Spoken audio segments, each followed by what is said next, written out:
Chairman Pakistan Tehreek Insaf سابق وزیر اعظم عمران خان نے صدر مملکت عارف علوی کو خط لکھا ہے، جس میں کہا ہے کہ گزشتہ چند روز کے دوران عوامی سطح پر نہایت ہوشربا انکشافات ہوئے ہیں۔ خط میں انہوں نے کہا ہے کہ معلومات سے واضح ہوتا ہے کہ جنرل باجوہ اپنی حلف کی خلاف ورزی کے مرتکب ہوئے ہیں۔ جنرل باجوہ نے صحافی سے اعتراف کیا کہ ہم عمران خان کو ملک کے لیے خطرہ سمجھتے تھے۔ جنرل باجوہ نے یہ بھی اعتراف کیا کہ عمران خان اقتدار میں رہتے تو ملک کو نقصان ہوتا۔ تحقیق کی جائے کہ جنرل باجوہ کے استعمال کیے گئے اس ہم سے کیا مراد ہے۔ عمران خان نے صدر عارف علوی کو لکھے گئے خط میں کہا ہے کہ جنرل باجوہ کو یہ اختیار کس نے دیا کہ منتخب وزیر اعظم سے متعلق فیصلہ کریں۔ فیصلہ صرف عوام کا ہے کہ وہ کسی وزیر اعظم منتخب کرنا چاہتے ہیں۔ جنرل باجوہ کا خود کو فیصلہ ساز بنانا آئین کے آرٹیکل 244 اور آئین کے تیسرے شیڈول میں درج حلف کی صریحاً خلاف ورزی ہے۔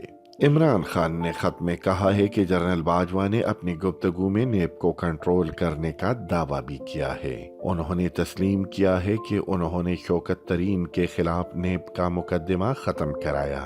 جنرل باجوہ کا یہ دعویٰ بھی حلف کی صریحاً خلاف ورزی ہے۔ آئین کے تحت افواج پاکستان وزارت دفاع کے ماتحت ڈپارٹمنٹ ہے۔ عمران خان کا کہنا تھا کہ جنرل باجوہ کی وزیر اعظم سے گفتگو کی ریکارڈنگز آرمی چیف کے حلف اور بنیادی انسانی حقوق کی سنگین خلاف ورزی ہے۔ اس سوال کا جواب اہم ہے کہ جنرل باجوہ کیوں اور کس حیثیت و اختیار سے خفیہ بات کو ریکارڈ کرتے تھے۔ صدر عارف علوی سے چیئرمین پی ٹی آئی نے درخواست کی کہ صدر مملکت اور افواج پاکستان کے سپریم کمانڈر ہونے کے ناطے آپ کی آئینی ذمہ داری ہے کہ معاملے کا فوری نوٹس لیں۔ تحقیقات کے ذریعے تعین کیا جائے کہ آیا آئین کے تحت آرمی چیف کے حلف کی ایسی سنگین خلاف ورزیاں کی گئی ہے۔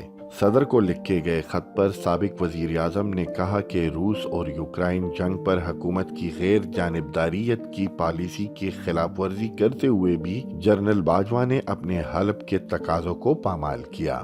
انہوں نے 2 اپریل 2022 کو سیکیورٹی کانفرنس میں روس اور یوکرین جنگ پر حکومتی پالیسی سے متضاد موقف اپنایا۔